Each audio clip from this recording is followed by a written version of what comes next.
My house is my fortress. I installed the best system, sensors on every window, cameras, an alarm. But that night, it didn't trip on a break-in. It glitched. At 3:04 a.m., all cameras at once showed static interference, and a hoarse whisper came from the system speakers. I'm already inside. My first thought was, a hacker, as I fumbled for my phone to call security. The lights in the hallway started flickering. Not just turning off, they began blinking in Morse code. My grandfather was a signalman. I remembered a bit. They were blinking. Don't scream. Then the singing began. A child's voice, coming from the bathroom vent. The song Itsy Bitsy Spider. But on the words down came the rain. A tremendous crash rattled through all the pipes in the house, as if tons of gravel had been pulled through them. I rushed to the front door. The handle wouldn't turn. Fingerprints appeared on its metal, not on the outside, but from inside the steel, as if someone from the other side had pressed their palm into it. I recoiled and saw my security system on the wall in the hallway. On its screen, over the static, one camera feed appeared from my bedroom. On it, I saw myself from behind, standing in the hallway, and in the corner of the frame, hiding behind the wardrobe, there was movement. Something tall, with unnaturally bent knees. I smashed the window with my fist, cut myself, but climbed out. I ran down the street in just my robe. I looked back at my house. The lights were on in every window, and in each window, in the exact same pose, stood a motionless silhouette, staring out at the street, including the windows where there were no rooms, the boiler room, the storage closet, and the last thing I saw before disappearing around the corner, the silhouette in the living room window slowly raised its hand and waved goodbye. The police found nothing. No traces, no prints, just the window I broke and a child's plastic spiderweb from a toy set, neatly placed on my pillow. I sold the house, but the new owner sent me a photo a week ago. He was renovating and opened up the wall in the hallway. There, between the drywall and concrete, lay a neat stack of my own childhood photos from an album I never had. On the back of the top one, from when I was 5, was written in my childhood handwriting, "Thanks for letting me into play. I'll come again." My wife and I were driving on a deserted highway in Arizona at night. She was asleep. Suddenly, the headlights pulled a figure from the darkness. A man stood on the shoulder in a dirty clown costume, but without makeup. His face was tired, ordinary. He was waving his hand, asking for a ride. I drove past. In the rearview mirror, I saw him slowly lower his hand, and his head turned 180 degrees. Following my car, I poked my wife. "Did you see that?"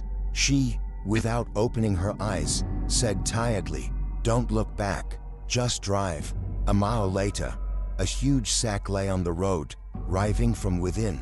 I swerved around it. 5 minutes later, the same clown again, in the same spot, in the same pose, as if we were driving in a circle.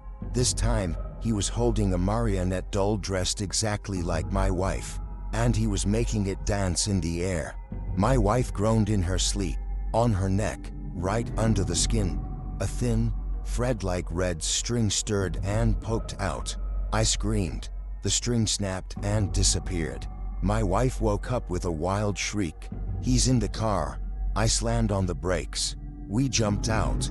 The car was empty, but from the speakers, a cheap, crackling carousel melody began to play, and the back seats started slowly rocking in time, as if invisible children were sitting on them. We ran to a roadside motel. The clerk, a dull-looking guy, was watching TV. I yelled at him to call the cops.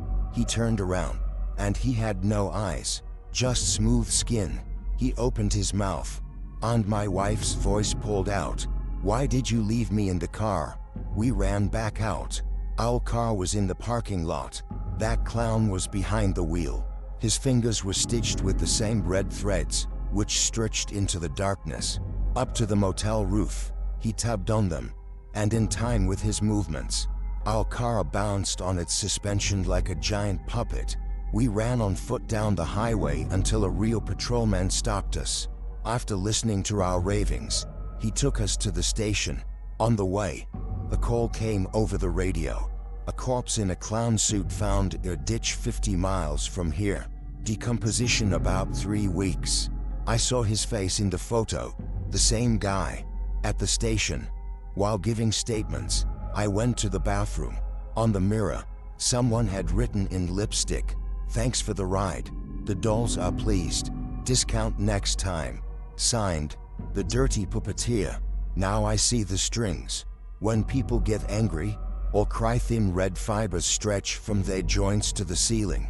And sometimes, very rarely, I see someone on the other end tugging on them. I was the last one to board a late-night New York City subway car. The doors closed, and the train moved. After a minute, I realized we weren't stopping. Dark stations flew by. In the car, besides me, there were 5 other people, all in black, all motionless. I asked the nearest one what was happening. He slowly turned his head. He had no mouth. In its place was a smooth scar. All the others turned to me. None of them had mouths. The train finally stopped at a dark, abandoned station. The doors opened. On the platform stood an old train from the 1950s, all rusted. Its doors were open. From them onto our platform slowly filed out more of the same silent figures in vintage clothing. They were walking towards our car. I jumped onto the platform and started running down the tunnel. I heard a quiet rustling sound behind me, the sound of many feet dragging on concrete. I hid in a service niche. The procession passed by. They were carrying something large, wrapped in black. A dark liquid dripped from the bundle. When they were gone, I ran the other way, and I stumbled upon a locked door with a sign, "Dispatcher's Office, 1954. Through the glass, I saw a room full of working retro equipment, and at the controls sat a dispatcher in a 1950s uniform. He was alive. He was crying, and in time with his sobs, all the lights on the control panel flashed. He saw me, walked up to the glass, and screamed something silently, pointing to his ears. Then he grabbed a piece of chalk and wrote on the glass, "They steal sound. Run to the B line. There is light." I ran. The train on the B line was indeed standing there with its lights on. I jumped in. It was empty, and it started moving again without stopping. At one station, a female attendant sat in a glass booth. I started knocking, begging for help. She stared at me, then held up a notepad to the glass. "They took my voice in 1987. Do you hear them?" I turned around. Down the tunnel, coming towards the train, walked that same crowd. They were walking right on the tracks, and ahead of them ran a little boy, screaming wildly. But there was no sound, just a mouth open in a silent grimace. The train rushed through them. No collision, no impact. They were like ghosts.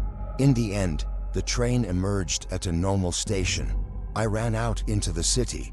It was already dawn. I thought it was over, but since then, I hear the reverse sound. Not what people say, but what they wanted to say but didn't. The whisper of a lie, the stifled scream of rage, the quiet moan of pain. The city is deafening with this silent hum, and I don't go down into the subway anymore, because once, passing by a ventilation grate, I heard from it a quiet child's voice, "Help," and I recognized the very same soundless scream of the boy from the tunnel. He's still there, and now he's calling for me.